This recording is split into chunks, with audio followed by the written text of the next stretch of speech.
মা শব্দটির মধ্যে লুকিয়ে আছে অসীম স্নেহ, মমতা, ভালোবাসা। ছোটবেলায় যখন খুব দুষ্টামি করতাম, মা খুব বকা দিত, কিন্তু শত রেগে গেলেও কখনো মারতো না। দুষ্টুমি করার জন্য যেদিন খুব বকা দিত, সেই দিন রাত্রেই মাকে দেখতাম আমাকে কাছে টেনে নিয়ে আদর করতে। তখন মাকে বলতাম, যদি এত ভালোবাসো তাহলে বকো কেন? বকে তো সেই নিজেই কাঁদো, তাহলে বকার কি দরকার আছে বলো তো? মা তখন আমার প্রশ্নের উত্তরে বলতো, যখন তুই মা হবি তখন বুঝবি মা কেন বাচ্চাদের মারে, বকে, আবার আদর যত্নও করে। আমাদের জয়েন্ট ফ্যামিলি। সারাদিন মাকে দেখতাম সবার জন্য রান্না করতে, সবার কাজ করে দিতে, অথচ দিন শেষে মাকে শুনতে হতো, সারাদিন করোটা কি? রান্না ছাড়া তো আর কোনো কিছুই কাজ থাকে না। মা নীরবে সব কিছু সহ্য করত, নিজের কষ্টের কথা কোনোদিন কারো কাছে প্রকাশ করত না। আমার পরিবারের কারো কোনো সমস্যা হলে তখন মাকে দেখতাম সবার আগে এগিয়ে আসতে।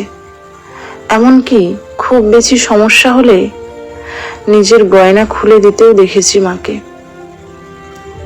সেই সময় দুদিনের জন্য মায়ের কপালে ভালো ব্যবহার জুটত।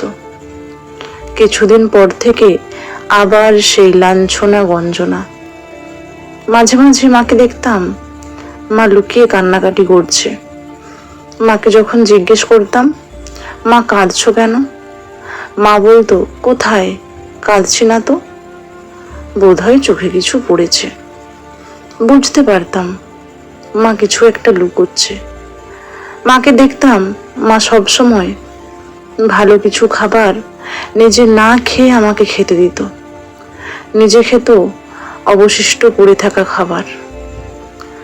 যখন ক্লাস 11-এ পড়ি, একদিন টিউশন থেকে ফিরতে দেরি হয়েছিল, আর সেই জন্যই স্কুলে না খেয়ে চলে যাই।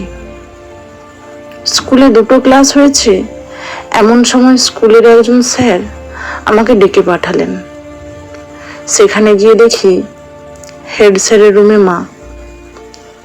স্যার বলেন, আমাদের বাড়িতে কিছু সমস্যা হয়েছে, আমাকে বাড়ি চলে আসতে বলেন। আমি যথারীতি বইয়ের ব্যাগ নিয়ে মায়ের সাথে বাড়ি চলে আসি। রাস্তায় মাকে জিজ্ঞেস করলে মা কিছুই বলেনি। বাড়িতে এসে জানতে পারি না খেয়ে স্কুলে গেছি বলে মা আমাকে নিতে গিয়েছিল। সেই সময় মায়ের উপর খুব রাগ হয়েছিল।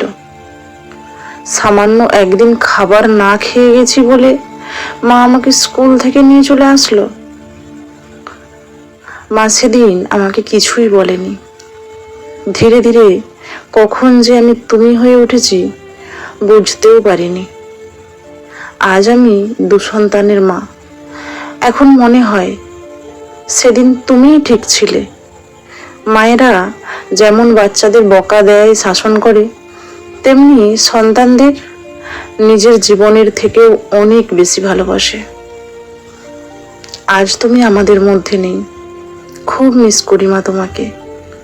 যখন নিজের কোনো কষ্ট হয় তখন সবার আগে তোমার কথা মনে পড়ে। কে তোমার মতো অত যত্ন নেবে বলো? কেই বা তোমার মতো আগলে রাখবে আমাকে? অত ভালোবাসা কেই বা দেবে বলো? তুমি যেখানেই থাকো আমি জানি তুমি সবকিছু দেখছো। আমার তুমি হয়ে ওঠা, তোমার স্নেহের ছায়ায় তো ভগবান থাকতে দিল না। ভগবানের কাছে একটাই প্রার্থনা, যে সময় সন্তানদের মা বাবাকে বেশি প্রয়োজন, সেই সময়ই সন্তানদের বাবা মা হারা করো না। সব সন্তানেরাই যেন বাবা মার ভালোবাসা পায়, কেউই যেন বাবা মার স্নেহ ভালোবাসা থেকে বঞ্চিত না হয়। সমাপ্ত। এতক্ষণ পাশে থাকার জন্য অসংখ্য ধন্যবাদ। ফিরে আসছি আবার একটা নতুন গল্প নিয়ে। ততক্ষণ সবাই ভালো থাকবেন, সুস্থ থাকবেন।